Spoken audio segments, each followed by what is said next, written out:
ओम शांति। आज है 16 अगस्त 2024 की साकार मुरली। ओम शांति। मीठे बच्चे, मैं विदेही बाप तुम देहधारियों को विदेही बनाने के लिए पढ़ाता हूँ। ये है नई बात जो बच्चे ही समझते हैं। प्रश्न: बाबा को एक ही बात बार बार समझाने की आवश्यकता क्यों पड़ती है?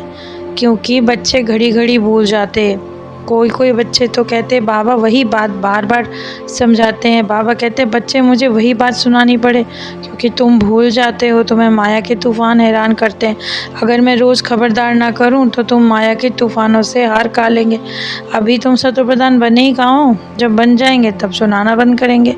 ओम शांति। इसको विचित्र रूहानी पढ़ाई भी कहा जाता है जो कि नई दुनिया सतयुग के लिए है।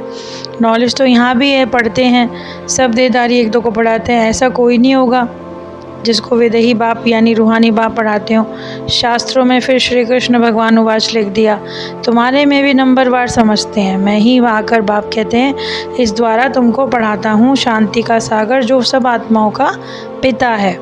ये ज्ञान देहधारी नहीं देते हैं, यानी विदेही बाप देते हैं जो साकार शरीर में बैठ कर देते हैं। कुछ लोग बड़ा मुश्किल समझते हैं क्योंकि तुमको माथा मारना पड़ता है निश्चय कराने के लिए। वो तो कह देते हैं निराकार का तो कोई नाम रूप देश काल ही नहीं। लेकिन बाबा कहते हैं मैं ज्ञान आनंद प्रेम का सागर हूँ, समझाता हूँ कि मैं कैसे आधार लेता हूँ। मैं कोई गर्भ से जन्म नहीं लेता, देवी देवता भी शरीर लेते हैं। मैं तो सदैव ही अशरीरी हूँ। मेरा ड्रामा में पार्ट है कि मैं कभी पुनर्जन्म में भी नहीं आता। तो ये समझ की बात है। अगर कुछ भी समझते हो तो बाप से आकर पूछो भक्ति मार्ग में भी रथ कैसे बैठ बनाया था श्री कृष्ण के लिए।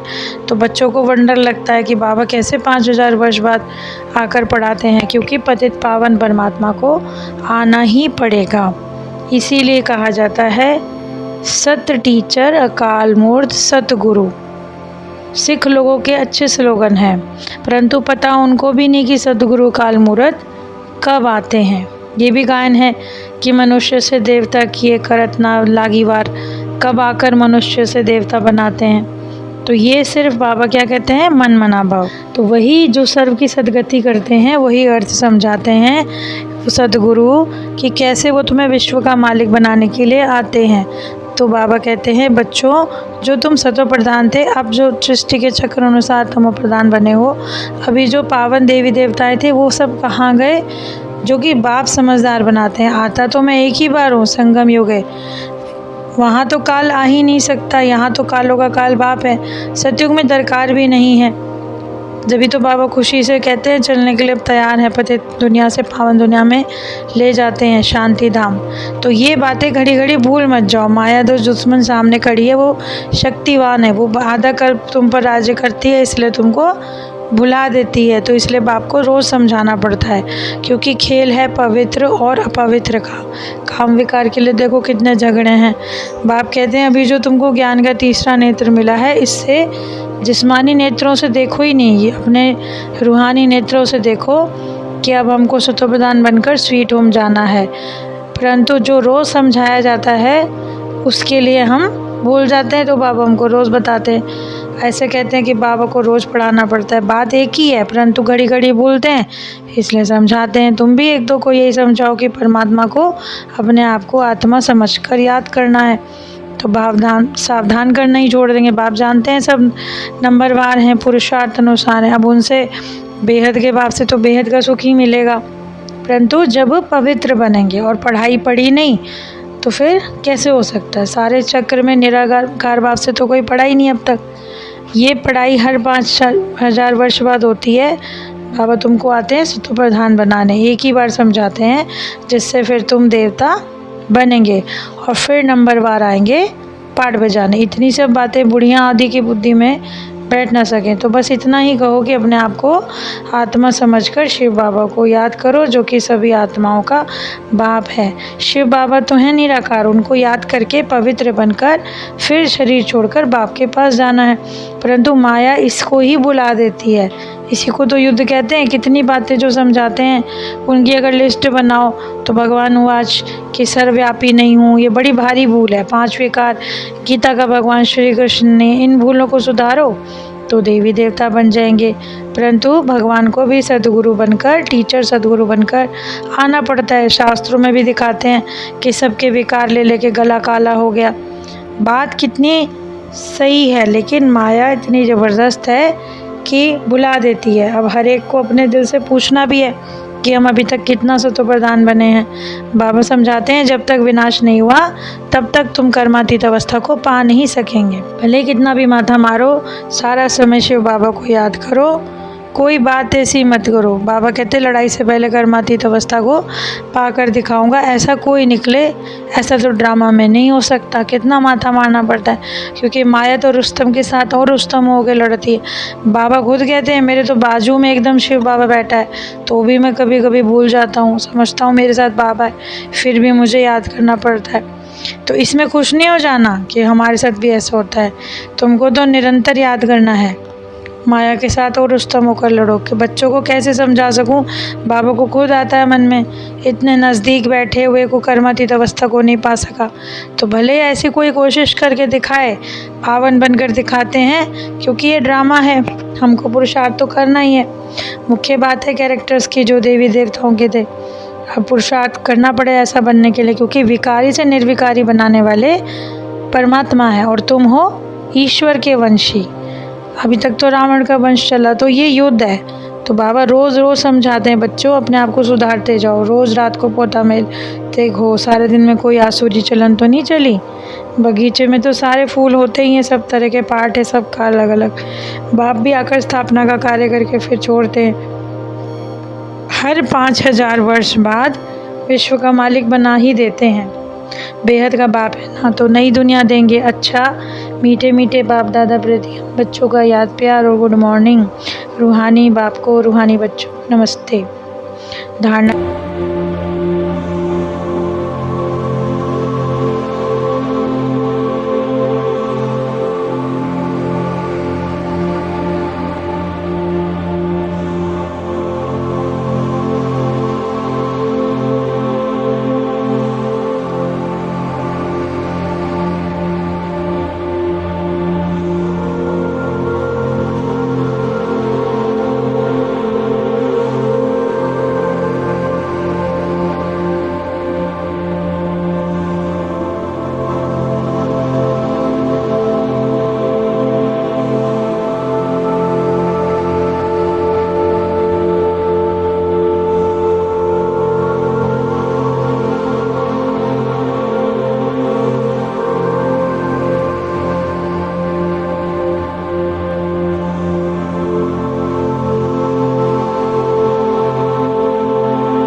के लिए मुख्य सार हैं। ज्ञान के तीसरे नेत्र से आत्मा को देखना है, जिस्मानी नेत्रों से देखना ही नहीं है, शरीरी बनने का अभ्यास करना है।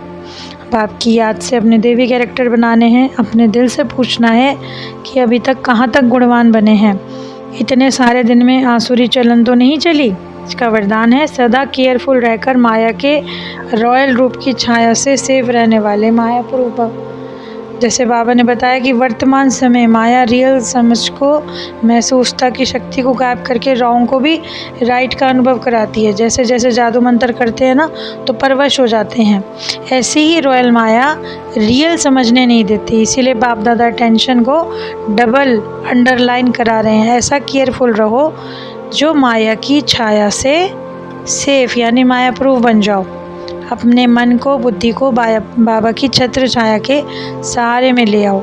आज का स्लोगन है, जो सहज योगी है उनको देखकर दूसरों का भी योग सहज लग जाता है। बाबा ने समझाया जो सहज योगी होंगे उनको देखते ही और अन्य आत्माओं का भी अपने आप स्वतः योग लग जाएगा। तो आज की जो जीवन जीने की कला हमारी है, बाबा की मुरली के अनुसार बाबा ने कहा, मैं विदेही बाप तुम बच्चों को पढ़ाने के लिए आता हूँ, परंतु मुझे एक ही बात को बार बार क्यों समझाना पड़ता है, क्योंकि बच्चे भी तो बार बार कहते हैं, हर बार यही होता है मुरली में, यही बात रिपीट होती है। तो बाबा ने भी जवाब दिया कि बच्चे अभी तक बने कहाँ हो तुम, पूर्ण पुरुषोत्तम बन गए हो जो मैं समझाना छोड़ दूँ। बल्कि मैं तो सोचता हूँ कि कितना ऐसा करके रीति समझाऊँ कि जो बच्चे पुरुषार्थ जल्दी से कर सकें। परंतु देखा क्या जाता है, बच्चे और माया के रॉयल रूप में आकर अपने आप को एक एक्सक्यूज़ दे देते हैं कि इतना तो चलता ही है, इतना तो होता है। परंतु बाबा ने कहा अब जब सतगुरु आते हैं तो बाबा ने एक स्लोगन बताया ना, मनुष्य से देवता किए करत ना लागी बार। तो बच्चों सतो प्रधान बनने का पुरुषार्थ करो। रूहानी दृष्टि से, भाई भाई दृष्टि से अपने आप को सबको देखो, क्योंकि माया रुस्तम के साथ रुस्तम होकर लड़ती है। इसलिए घड़ी घड़ी बाबा को, हर बच्चे को याद दिलाना पड़ता है। इसलिए हमें बाबा की समझनी है। यानी अगर हम बाबा की छत्र छाया में रहेंगे और ज्ञान के तीसरे नेत्र से देख लेंगे पहले ही माया को, और उससे हम माया प्रूफ होके रहेंगे, यानी छत्र छाया में रहेंगे तो अपने आप ही सेफ हो जाएंगे और पहले ही चेकिंग कर लेंगे। तो बाबा ने हमेशा योगी यानी सहज योगी बनने को कहा। तो आज की इतनी ज्ञान से भरी मुरली के लिए, प्यार भरी मुरली के लिए बाबा का पद्मा पदम शुक्रिया। ओम शांति।